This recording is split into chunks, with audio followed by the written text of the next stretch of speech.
So this one is going to be mostly... I'm sorry. Hey, I like the snack. This one's going to be mostly... It looks like some weird poker game that you guys are playing. All in. Yeah.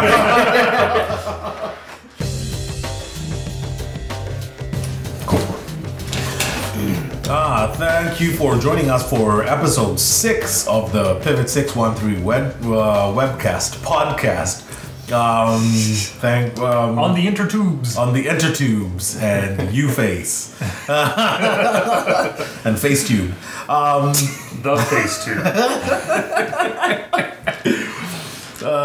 Yes, it's we like putting out these things to give you a little bit of information about what's coming up at Pivot 613, give you a little bit of content to whet your appetite for what's coming up next. And so let's jump right into it and let's talk about the youth thing coming up soon. One of the things that we wanted to do right off the bat at Pivot 613 was to make sure that we had a youth program. So whether one person comes out, whether 10 people come out, whether whatever, we will have something for you. And so would you let us know if your youth are coming, so that we can so that we can make order sure the that proper amount of pizza. Yes, that we can order the proper part of what's going on that day. Yeah, in the previous podcast we introduced Jordan, and 2 podcasts ago we had his wife Angela. Yep. And so like I said before, I'm so proud that these guys are a part of what we're doing, and that they're quarterbacking this. So Jordan, would you just whet our appetite a little bit? And you don't have to give us specifics, but just let us know some of your thoughts, ideas for the months and to come in the youth ministry. Yeah, definitely. Well, if you've watched the previous podcast, you will see that we are going to be focused on going out into the community and doing things. Also, we want to help youth really kind of find their identity and who they are, and maybe not so much turn to the things they see in the world to find their identity in, but to search it and find it for themselves, answer the questions that they're faced with every day with an answer that they have that they've come up with themselves. Obviously through guidance, but we want them to really be able to want to come out to youth because they want to be there. Yeah. And because they get something from it, whether it's through community with friends or also spiritually. And obviously you can have both. Yes. It doesn't have to be a cut or dry thing. But I don't know what my identity is. Can I come? You might have to, I don't know, maybe. Maybe if you get half the height or something. Just a hormone-crazed teenager. I've been this height since like grade 8, but it's a good point. What age group is open to this? So at this point, we're okay with junior highs coming out as well. We'll let you come in. No. As long as you're super cool junior highs. Yes. You have to be cool. No. Anybody's welcome. Angela and myself actually do have a heart for junior highs as well. So at this point right now, we're going to have a combined ministry with junior highs and senior highs. Obviously, once the numbers allow for it, we'll look at branching it off and kind of facing that when it happens. But as of right now, if you have a junior high or a senior high, you're more than welcome to come out. Excellent. And it would be great to have you guys out, and we'd love to meet you and hang out with you and get this thing going. Yes, I like the fact that you guys are serious about not just hanging out and sort of entertaining the youth, but actually working on discipling them and making their faith practical. Yep. Because that's one of the things about being a church who claims to be about love first is love has to have legs. Yeah. And love has to have action, or else it's not really love. No. I get people all the time telling me, "Oh, we love you, brother," blah blah blah. But when it comes time to do love? something, yes, when it comes to time to actually demonstrate love, it's like it's missing out. So that's I'm very encouraged by that, and I hope that those of you that are watching this are encouraged by that, because I think that it's going to be pretty awesome to be able to disciple the youth in this way, and to break us out of all of our comfort zones and do something. Be Jesus' hands and feet in this city. Yeah, one thing Angela and myself found is when you are a teenager and you go and do things where you're actually being the hands and feet and getting into these situations that aren't just in your church building on a Friday night.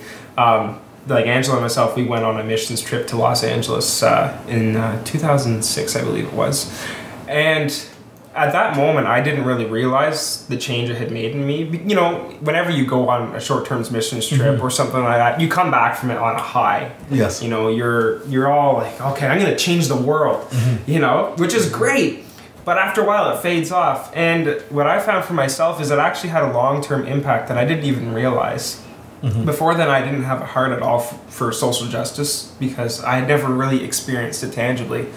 And I mean, there is a need in this city. You don't need to go all the way to Los Angeles to have that put in you. But what I thought was really great is just going out and experiencing these things when you're young makes a very long ripple effect. And it changes you as a person for when you turn into an adult. Yeah. And the way you view life, view people, and... So we both think it's very important that that is a large aspect of our ministry. So and it's a tall order too. It is. Yeah. You know, trying to figure out it's tough enough for the adult church, if that's, I don't know what the proper term is, but you know what I mean. It's tough enough to figure out how to be a love first church without just actually doing it. You know, it's easy to say it, but to actually figure out how to do it, to find the ways difficult. And to translate that for teenagers, that's a tall order. Because it's, you know, teenagers have this reputation for being aloof and don't care about anything and blah blah. And I mean that can be true for some, and it's completely not true for others. But just to figure out a way to translate that actually being a love first gathering ministry, translating that down to teenagers, that's a big challenge. It is, and I think it's going to be kind of the same idea as what we're doing with Pivot. You know, with the soft launch, it's going to be some finagling and figuring things out, but that's the goal, and we're really passionate about that. And yes, at Pivot 613, we don't have things perfect. At least not yet. It's only month 2. It's only month 2. It's scheduled for month 4. Perfection is scheduled for month 4. Very funny. Hey guys, sorry for the interruption, but I just wanted to break in and let you know that we have late breaking details about our next youth event. Now that's happening on Friday, March 21st from 7 to 8:30 p.m. at 20 Yonge Road. That's St. Paul's in Canada. And if you're in grades 7 through 12, you'll want to come out and hang out with Jordan and Angela on that night. But it gets even better than that. There will be pizza and video games on the big screen. The video games are on the big screen, not the pizza. That would be a waste of pizza. And hey, it's free. So plan on coming out on Friday, March 21st at 7 p.m. to 20 Yonge Road.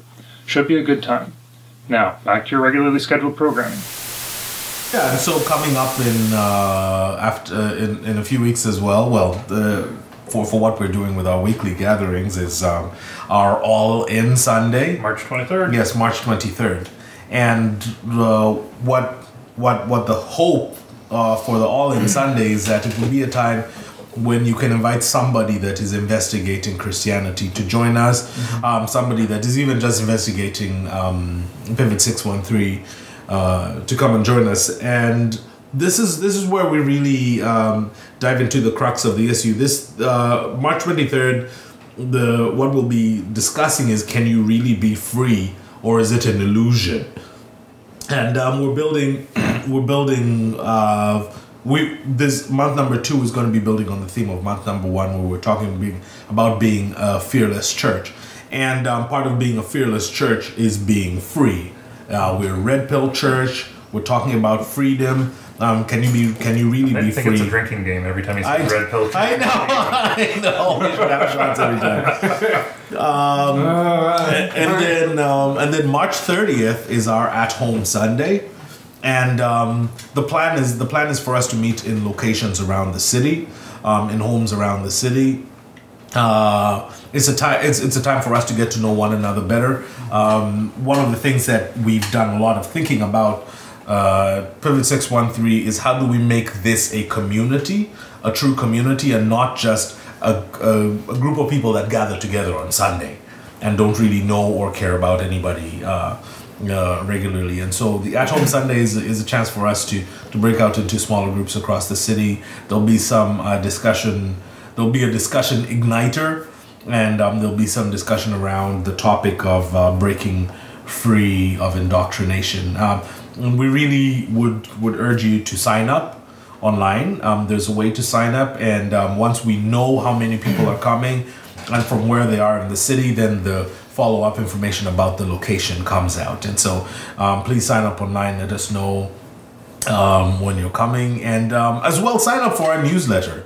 Yes. We get a pivot packet every week. It's nice to get my little pivot packet with all the information. Jim does like a 1 minute pivot minute, and they have been quite fun lately.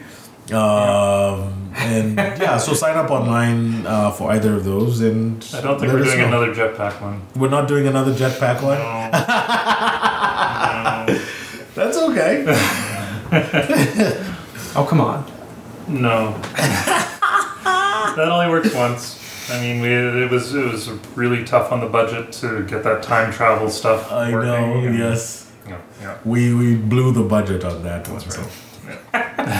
Yeah, so March 30th, don't forget, it's going to be our at-home Sunday, and we have a location in the West End, we have one in the Nepean area, and we have one in the East End, and you can sign up for one of those. Mm-hmm. And to sign up for those, for the email newsletter, or the at-home Sunday, or just find out information in general, go to pivot613.ca. If you want to get in contact with us, you can fire us an email at info@pivot613.ca. Mm-hmm. If you want to follow us on Twitter, because we're on the Twitter, yes, you can follow at pivot613. Cell phone numbers? No. No, I have a very small minute package on my cell phone plan. So you only have a pivot minute on your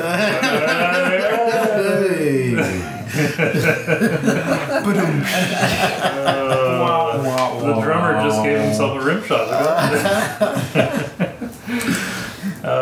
But yeah, one other thing that I wanted to just address about the All-In Sunday was that we try to. One of the things that we talked about months ago was that we really wanted to do our best with Sunday services to make them be non-cringeworthy. Yes. I don't know if you've ever been in a situation where you're in a church service and somebody that is a friend of yours or a relative or whatever who's not familiar with the church, and they're sitting there and something happens and you just kind of go, oh, not this Sunday. I hope my friend or my relative has a really short memory. I hope I'm not going to have to explain. They're never coming back. So that's one of the things that we're trying to do, is to be a not cringeworthy church, just like we're trying to be a no fear church and a love first church. Not cringeworthy. It was too long for the sign. Yes. But especially on an All-In Sunday, you can definitely expect that if you invite somebody, we're going to do our absolute best to not embarrass you or your guest or anybody. Where we're trying to make sure that it's really accessible, that everybody will get a lot out of it. It's not just for church folk, that sort of thing. So if you're considering that and you're a little concerned, you can certainly come and check it out for yourself, and know for the following month that the All-In Sunday is good and safe. Yes, that we were serious about making it not cringeworthy. But I mean, that kind of goes to say for most of the Sundays as well. Yes. Yeah, absolutely. So yeah, we're just it's a very focused effort for the All In Sunday. So the All In Sunday is on March 23rd. The At Home Sunday on March 30th. And that's about all we got for you today I had a phone call with somebody asking me, what should I expect when I come to Pivot 613? Oh, that's a tough question. Yeah. What shouldn't you expect? But it was nice to be able to say, hey, we sing because we love singing, because that is something that historically the Church of God has done, and it's something that we've that we're passionate about. There'll be someone speaking, usually for 22 minutes. Now he's changing it. Someone speaking for 20 minutes, and